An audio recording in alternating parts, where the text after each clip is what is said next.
കാട്ടിൽ തീറ്റ തേടി ഇറങ്ങിയ ആ ഉറുമ്പ് പെട്ടെന്നുണ്ടായ മലവെള്ളപ്പാച്ചിലിൽ മുങ്ങിത്താഴുന്നത് ദൂരെ മരച്ചില്ലയിലിരിക്കുന്ന പ്രാവ് കണ്ടു. ഉറുമ്പിൻ്റെ ദയനീയാവസ്ഥ കണ്ട് മനസ്സലിഞ്ഞ ആ പ്രാവ് ഒരു ചില്ല കുത്തിയെടുത്തുകൊണ്ടുവന്ന് ഉറുമ്പിൻ്റെ മുമ്പിലിട്ടു. ഉറുമ്പ് അതിൽ കയറി പ്രാവ് ചില്ലയും കുത്തിയെടുത്ത് ദൂരെ സുരക്ഷിതമായ ഇടത്ത് കൊണ്ടുവന്ന് വെച്ചു. ഉറുമ്പ് പ്രാവിനോട് പറഞ്ഞു, ഈ ഉപകാരം ഒരിക്കലും ഞാൻ മറക്കില്ല.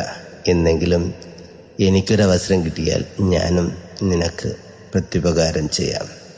പ്രാവ് ചിന്തിച്ചു, ഇത്ര ചെറിയ ഉറുമ്പിന് എന്തുപകാരമാണ് എനിക്ക് ചെയ്യാൻ കഴിയുന്നത്?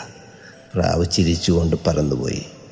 ഒരു ദിവസം ഉറുമ്പ് കാട്ടിലൂടെ നടക്കുമ്പോൾ കാട്ടിൽ ഒരു വേട്ടക്കാരനെ കണ്ടു. അയാൾ ഒളിഞ്ഞിരുന്നു കൊണ്ട് ഉന്നം നോക്കുകയാണ്. ഉറുമ്പ് നോക്കിയപ്പോൾ തൻ്റെ ജീവൻ രക്ഷിച്ച പ്രാവിനെ വെടിവെച്ച് വീഴ്ത്തുവാൻ വേണ്ടിയിട്ട് വേട്ടക്കാരൻ ഉന്നം നോക്കുന്നു. തിടുക്കത്തിൽ ഓടിച്ചെന്ന് ഉറുമ്പ് ആ വേട്ടക്കാരൻ്റെ കാലിലൊന്ന് കടിച്ചു. പെട്ടെന്ന് വേട്ടക്കാരൻ്റെ ഉന്നം തെറ്റി വെടിപൊട്ടുകയും ചെയ്തു. പ്രാവിൻ്റെ ജീവൻ രക്ഷപ്പെടുകയും ചെയ്തു.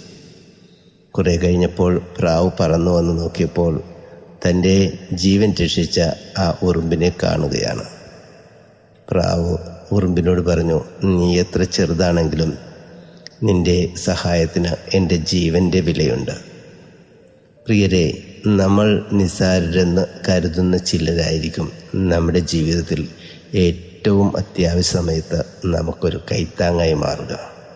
ആകയാൽ നമുക്ക് ചുറ്റുമുള്ള ആരെയും നിസ്സാരരായി കാണാതെ ജീവിക്കാൻ നമുക്ക് പരിശ്രമിക്കാമെന്നേ. God bless you.